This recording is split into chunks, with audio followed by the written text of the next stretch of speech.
I'm Leslie McRossi with Lark Realty Group, and today I'm here with Russ Williams with RAW Renovations, and we are continuing a series of Fall Back in Love with Your Home. So based on interest rates and some other factors, a lot of sellers, or homeowners I should say, are choosing to just stay put. And so I wanted to have a series that talks about how to fall back in love with your home.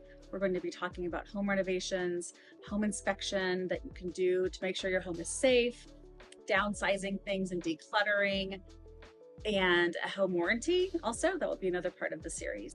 And so before we get started with some questions, tell me what drew you into this profession.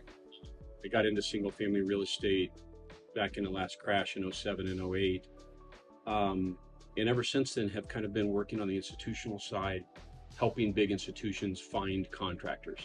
It just became evident to me that there was a real need for higher quality at a good price. I don't want to say reasonable because construction is not reasonable right now. Right.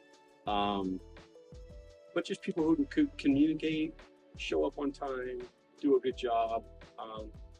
And then I just love the design aspect of it. RAW Renovation, we will really do just about anything except for new build. Okay. So anything from high-end handyman type work to we've done full renovations where we've literally torn houses all the way down to the studs and started over. I would say probably 20 to 30% of our jobs require a designer or an architect. Mm-hmm. I would say probably 50 to 60% of our jobs require a permit. And the rest of the stuff tends to be kind of cosmetic, updating, just kind of working with a homeowner for what they want. For those homeowners who are staying put, what kind of projects would you say are a safe DIY versus those that would require a permit and a little bit more of an in-depth process? Sure. A kind of rule of thumb is don't touch electrical, don't touch plumbing, and don't take down the wall.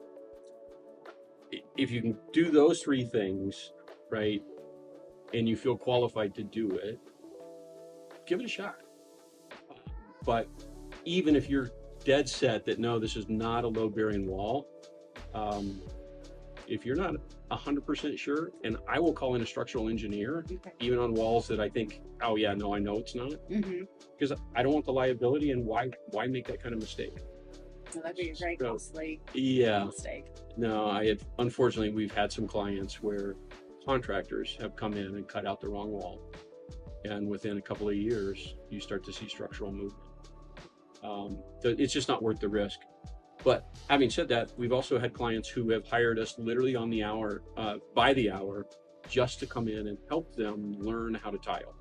And do you happen to know if there are different rules regarding permits and that kind of thing based on county, like Douglas County versus Denver County? Very much so. It really depends on what your projects are. So in Denver County right now is extremely hard to get permits through the county as a general contractor. What a lot of people don't realize is you can act as your own general contractor as a homeowner. You still have to submit all of the same documentation. So you need a detailed drawing of exactly what you're trying to do. And that needs to include before and after. And actually, probably what I should do is just provide you with the website and maybe you can put that up. County of Denver has a really detailed process of how homeowners can go through that on their own. Once you've got that pulled, you can then hire people to do the work for you. You're just acting as the GC. Yep. Okay. Electricians can come in then and pull their own electrical permit. Plumbers can pull their own plumbing permit. But in essence, if you're not moving fixtures, like we could redo an entire kitchen, and as long as I'm not tearing out a wall, I'm not moving the dishwasher or the washing machine, I don't need a permit. Okay, just replacing it. Yep, you're just replacing it, you're updating it, you're making it fresh. Those kinds of things aren't needed. Permits are not needed. Same thing with the bathroom. As long as you're not moving fixtures, if you're not moving a toilet from one area to another, then you don't need a permit for those types of things. Other than that, check with the local city, check with the local county. Right now, Douglas County is probably the easiest place to pull permits. Denver would probably be the most challenging, and then the other counties right now are kind of somewhere in between. It's interesting that you can be your own GC. You don't really need a license then to do that. as long as you're just hands-off managing the project. Exactly. Okay. Yeah, exactly. Like I said, I'll provide you with the website so that people can look at that and get the details directly from the city. Perfect.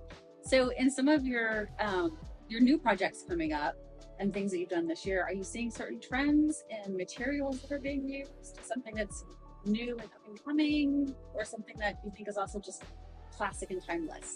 Yeah, it's interesting. We're seeing kitchens especially have they're starting to revert back. And what I mean by that is we're not seeing a lot of white or gray kitchens anymore. People are actually going to darker natural wood cabinets, or they're painting the cabinets that they have, but they're not painting them white, they're painting them colors. So pretty. Yeah, yeah, so that part is interesting. For accents, kind of the same thing. We're starting to see darker wood accents, darker paints, especially in kitchens and bathrooms, maybe not so much in the living areas. We're starting to see a lot of beadboard, which is kind of the rounded boards that you put in a line. On the bottom, kind of like a... Even as accent walls. Okay. Oh, the whole wall. Yeah. And then a lot of shiplap and a lot of what we call nickel gap. Natural wood ceilings. We've put in, I think, 3 cedar ceilings this year. Oh, that sounds great. Yeah. So just a lot more natural woods. In bathrooms, tiles are getting bigger and bigger and bigger. So there are a lot of people are putting in these 2 feet by 4 feet tiles. So there's very few grout lines. If a homeowner was going to do some projects themselves, do you have any recommendations on questions that they should ask either a general contractor or some of the specialists like a plumber or electrician as far as the interview process on selecting the right crew? If they were going to act as their own GC and hire crews. I think references are probably the biggest thing, right? You find out who they've worked for before, and don't just ask for the reference, actually call the reference, right? Call them and say, hey, what good things happened? What bad things happened? What can we avoid? Google ratings are important because they're not easy to get. So as a vendor, when I ask clients for Google reviews, I would say I probably have to ask 3 or 4 people in order to get one. Yeah, I agree. It takes a little work. Right? It takes some work, and then you have to get a good review from them. So I think Google ratings are pretty important, but lately we've had a lot more people asking for actual references, and I think that's really important. And you have before and after pictures too. So Yeah. Do you have your own crew, like a design person who will come in and help a homeowner with this process also? Yeah, so we work with a couple of different designers. Typically they charge by the hour or by the project. They don't work for us, but more and more so because clients, they'll come to us and they'll say, this is what we want. I was like, well, great, but can you show me a picture? Can you show me, because you can show me a picture, I can build it. But a lot of times they can't communicate exactly what they're looking for, and in that case we really do want a designer to come in so that we're sure from the beginning this is what we're headed towards and this is what we can make it look like. I think that's so important. I mean, for me, even though I see a lot of homes when I'm showing buyers and I have a lot of different listings and things like that, if I'm going to do it for myself, it's hard to know what else is out there. That's not my specialty. So you can be on Pinterest as much as you want, but unless you're working with somebody who does this day in and day out, you might be missing out on some idea, or they might get the concept of what you'd like to do and they've seen it executed elsewhere. Yeah. Fulfill your dream. And I think there's different types of designers too. So there are typical interior designer is going to be one that might pick colors, pick paints, pick flooring, that type of thing. But then there are other designers that specialize in space. So they'll help you redesign your bathroom, redesign your kitchen, move some walls around, whether you need to add a window or not. And those are 2 different specialties. Okay. They're not typically the same person. And so a lot of homeowners that might have good taste may not understand, hey, what can we move? So as homeowners might just kind of take a pause right now, but plan to sell maybe next summer, is there one particular project where they might get the best bang for their buck or the best return on investment that you would suggest?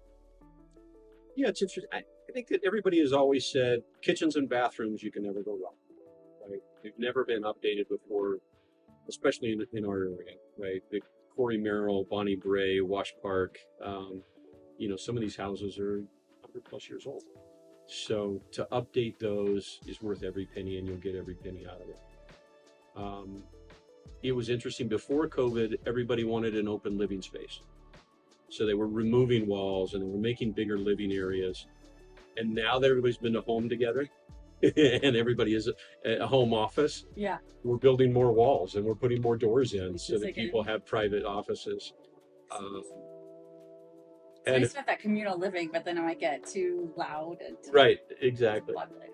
Exactly. So kitchens and bathrooms are always good. Outdoor living spaces tend to really kind of give the buyers that first impression. Yeah. And then if you really are looking to sell when you're renovating or remodeling, don't go crazy with colors or design. Right? Try to stay kind of green chartreuse might not. yeah, So still a neutral palette. The mustard yellow and the avocado green are kind of coming back, and I'm not sure I'd go there. That'd be a good statement piece when built in the 70s. Yep. Well, Russ, thank you so much for your time. If somebody has more questions or they want to get a hold of you, what's the best way? Websites? Yeah, so rawrenovation.com, or feel free to call us. Okay. Just 303-720-6693. Fantastic. And then do you have a Facebook page or an Instagram that on both? Okay. But I think there is another RAW Renovation Denver. So we'll make sure we find the right. Make sure you find me. For sure. Well, thank you so much for this particular series, for listening to this particular series and watching it. And if you have any questions, want some more information about updating and getting the most value for your home, reach out to us. Thanks so much.